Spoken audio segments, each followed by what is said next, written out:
sebelumnya terima kasih ya begini. Ini kan kaitannya dengan tugas kalian ya kan, untuk kelas 12 di SMA Negeri 1 Situ. Nah, kalau tanya tentang secara mendetail ya, karena ini panjang sekali sebenarnya kan.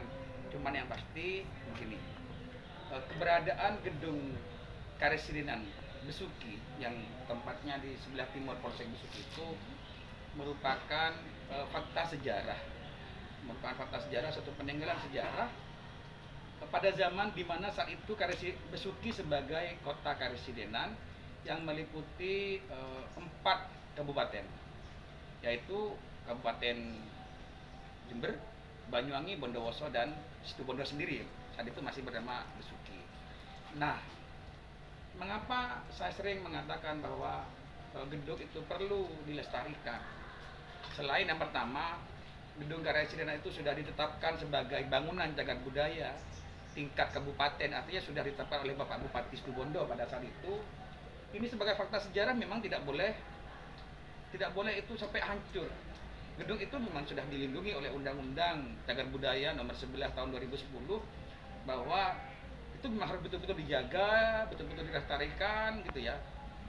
Dan kalau bisa dimanfaatkan. Artinya Eman sudah direstorasi 5M, tapi tidak tidak dimanfaatkan sampai sekarang. Nah, fakta sejarah ini harus tetap ada, bukti sejarah ini harus tetap ada sebagai media edukasi. Kalau dalam dunia pendidikan mungkin sebagai media edukasi kepada anak cucu kita, bahwa memang betul-betul agar anak cucu kita kelak tidak hanya mendapat informasi keilmuan tentang sejarah Besuki itu hanya berupa buku, berupa tulisan, tetapi juga dilengkapi dengan fakta-fakta sejarah. Contoh umpamanya ketika nanti dulu Besuki sebagai kota karesidenan yang meliputi 4 kabupaten. Nah, apa saja di situ? Ada apa sih, bangunannya apa? Nah, faktanya masih ada. Ada gedung karesidenan di Besuki. Sayangnya apa? Ada penjara, ada rumah penjara itu. Nah, ada penjara di Besuki itu, tapi sudah tinggal puing-puingnya, hanya ya reruntuhannya aja, tapi areanya masih ada, tidak dimanfaatkan. Memang kan itu ada di selatannya PLN. Terus ada Persjaga di Besuki itu. Persjaga itu yang di sebelah pojok PLN itu yang sudah sudah bersih gitu ya. Ini masih menunggu waktu untuk bisa dibugar atau direhab gitu ya. Terus ada juga Kawedanan Besuki. Nah, jangan sampai dah. Pokoknya jangan sampai seperti alun-alun. Karena pendopo alun-alun itu kan dulu masih bentuknya itu kan masih memiliki masa gaya, mewakili masa gaya sebagai bangunan cagar budaya. Tapi kan itu sudah sekarang kan kekinian, sehingga tidak bisa lagi menjadi cagar budaya dan tidak bisa lagi dimasukkan untuk ditetapkan sebagai bangunan cagar budaya. Maka oleh karena itu saya menghimbau kepada anak-anakku semua untuk ikut berperan serta mengambil peran di situ untuk ikut melestarikan bangunan-bangunan peninggalan-peninggalan sejarah. Karena bagaimanapun juga dengan adanya peninggalan-peninggalan sejarah itu, nasionalisme kita tetap akan terjaga. Terlepas bangunan itu adalah di era klasik, masa praksara di era klasik, maupun juga masuk di era kolonial, masa-masa perjuangan bangsa kita sampai kemerdekaannya. Nah, gedung Karesidenan itu pun sekarang kan sudah megah tuh deh, megah banget sudah kan. Ini lampunya sudah ada gitu ya. Cuman kan hari ini walaupun dari pemerintah daerah Kabupaten Situbondo sudah ada ada jupel itu adalah juru pelihara gitu ya. Nah, tapi itu ada ya, Kawedanan Besuki juga ada.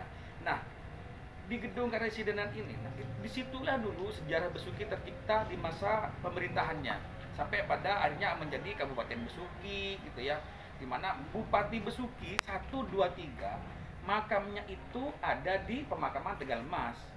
Nah, untuk sanad keturunan dari Bupati 1 itu ada paguyubannya, namanya Paguyuban Budi Luhur. Itu juga ada pengurusnya sampai sekarang ada di sana.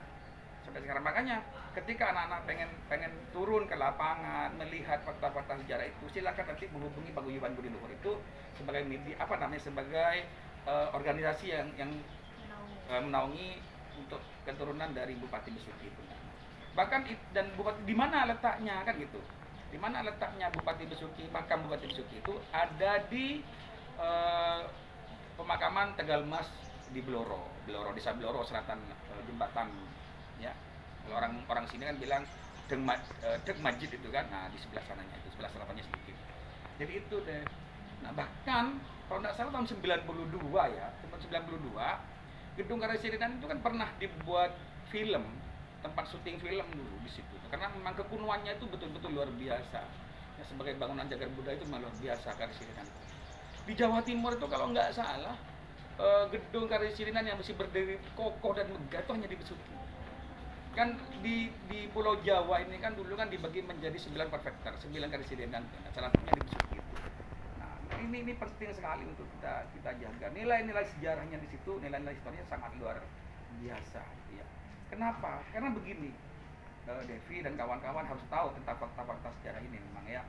Seperti halnya di kelas sudah saya sering menjelaskan, kita berdiskusi, bahkan kita sampai terjadi sharing dengan anak-anak gitu ya. Nah, orang-orang Jember, rekan-rekan di Jember itu sering mengadakan turnamen itu, kadang mengadakan turnamen itu apa namanya gitu ya, turnamen bulu tangkis Karesidenan, ex Karesidenan Besuki gitu kadang. Nah, Besukinya itu yang dimaksud di sini sebenarnya, tapi kegiatannya tuh di sana. Kayak di UNED kampus kita mengadakan turnamen apa, kadang mengadakan kegiatan yang bernama, kadang embel-embel di belakang gitu ya, itu kadang ditulisi dengan Besuki Raya umpamanya gitu ya. Itu maksudnya itu kan Besuki Raya itu maksudnya kan ex Karesidenan Besuki itu. Kenapa dikatakan ex? Karena sudah bukan Karesidenan lagi, mantan maksudnya, bekas Karesidenan. Jadi tidak boleh mengatakan Karesidenan Besuki enggak, ex sudah enggak, karena sudah tidak lagi. Masa itu sudah lewat. Sekarang kita sudah menjadi Kabupaten Situbondo.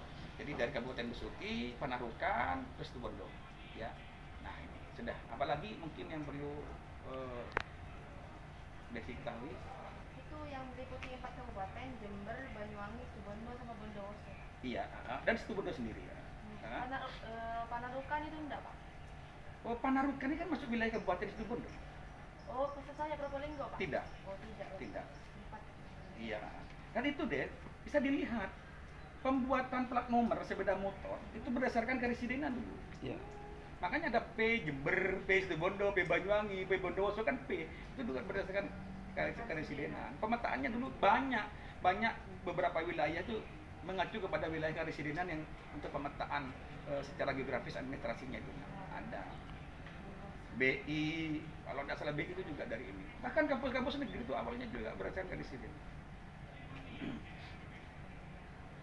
Dah, apa lagi? Sekian mungkin mengenai kegiatan secara umum, Pak. Terima kasih banyak. Oke, saya cuma pesan Ya. kepada anak-anakku yang sudah kelas 12 ini, jangan patah semangat untuk belajar, karena tugas pembelajaran ini tidak hanya sampai di sini saja, tapi saya berharap ini bisa berkelanjutan, berkesinambungan. Bagaimanapun juga tugas yang diberikan mempunyai suatu tujuan. Yang pertama yaitu adalah menanamkan rasa, dengan mengetahui peninggalan-peninggalan sejarah yang ada di Situbondo ini, baik dari masa praaksara, masa klasik, masa perjuangan, masa kolonial, masa perjuangan ini. Nah, dengan mengetahui itu, maka kamu akan lebih cinta terhadap kabupatenmu. Kalau kamu sukses di tempat orang, nah, kembalilah ke sini, bangun kabupatenmu ini. Siapa? Insya Allah nasionalismenya minimal di situ. Dan semakin besar, dalam tolak ukur yang lebih besar lagi, maka tanamkan nasionalisme itu pada jiwa kita, bahwa kita adalah orang Indonesia yang cinta dengan negeri. Dah? Terima kasih Bapak Halil selaku narasumber dari kami kelompok 2 dari 12 MIPA 5. Terima kasih Pak Halil, mohon maaf mengganggu waktunya sebelumnya. Mungkin cukup sekian masalah tentang Karesidenan Besuki. Terima kasih kepada seluruh kru yang sudah membantu kami dan seluruh anggota yang telah ikut support membantu proses video kami. Saya selaku dan Pak Halil mengucapkan terima kasih. Wassalamualaikum warahmatullahi wabarakatuh. Waalaikumsalam warahmatullahi wabarakatuh.